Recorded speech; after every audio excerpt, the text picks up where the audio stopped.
صلاح الدین ایوبی سیریز یہ اس کا تیسرا حصہ ہے۔ ہم بیت المقدس کو تمہارے حوالے کر دیں گے، اس بارے میں سوچنا بھی مت۔ چینل پر نئے ہیں تو پلیز میرے چینل کو سبسکرائب کیجئے۔ اب بڑھتا ہوں ویڈیو کی طرف۔ اس نازک وقت پر سلطان صلاح الدین ایوبی نے بڑی دانائی سے کام لیا اور حملہ آوروں کے ارد گرد تمام علاقوں اور راستوں کے پانی کے ذخائر ناقابل استعمال بنا دیے۔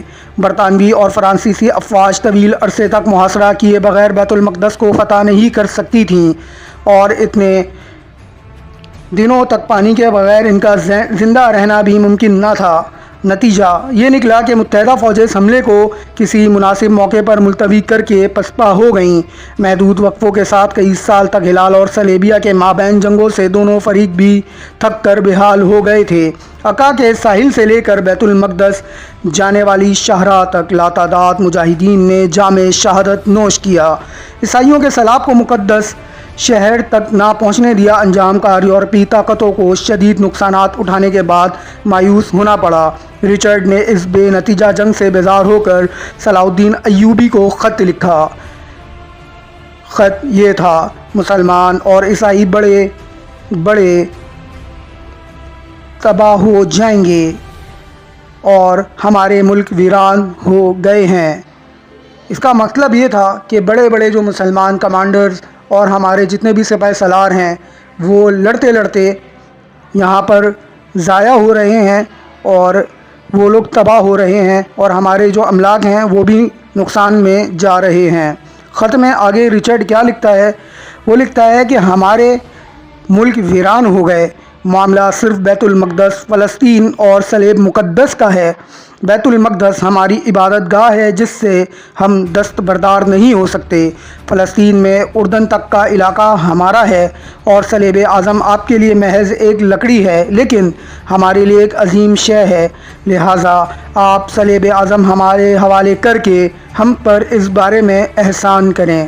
آگے جو میں نے ویڈیو کے شروع میں کہا کہ بیت المقدس ہم چھوڑ دیں گے، اس بارے میں سوچنا بھی مت۔ اس خط کے جواب میں تاریخی جواب جو صلاح الدین ایوبی رحمۃ اللہ علیہ نے دیا وہ کچھ یوں تھا، جو تاریخ کے حوالوں سے ہمیں پتہ چلتا ہے۔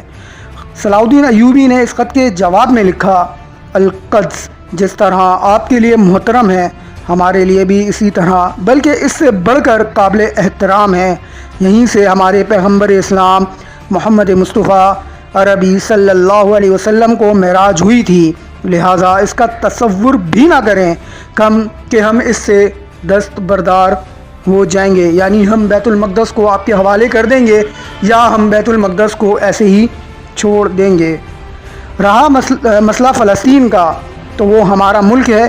آپ نے محض مسلمانوں کی کمزوری کا فائدہ اٹھا کر اس کو غصب کر لیا تھا۔ رہی بات صلیب کی، تو اس پر قبضہ برقرار رکھنا ہماری مصلحتوں پر موقوف ہے۔ بالآخر 5 سال کے کشت و خون کے بعد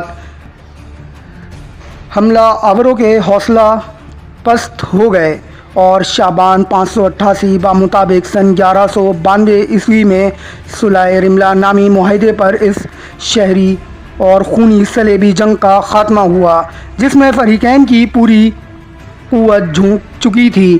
جنگ کے اختتام پر صورتحال یہ تھی: بیت المقدس سمیت مسلمانوں کے کثیر اور قلعے ان کے پاس تھے، صرف عکا کا ساحلی شہر نصرانیوں کے قبضے میں تھا۔ ایک عیسائی مورخ اپنی ناکامی کا اعتراف کرتے ہوئے لکھتا ہے: پاپائے روم کی فریاد سنتے ہی کل مسیحی دنیا نے ہتھیار اٹھا لیے تھے۔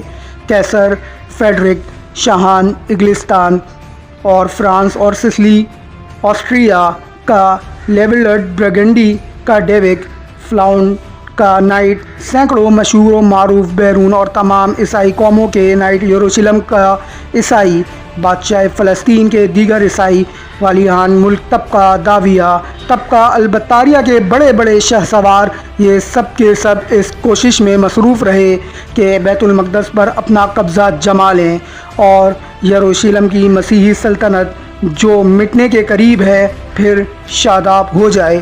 لیکن اس کا انجام کیا ہوا؟ اس کے لیے چینل سبسکرائب کیجئے۔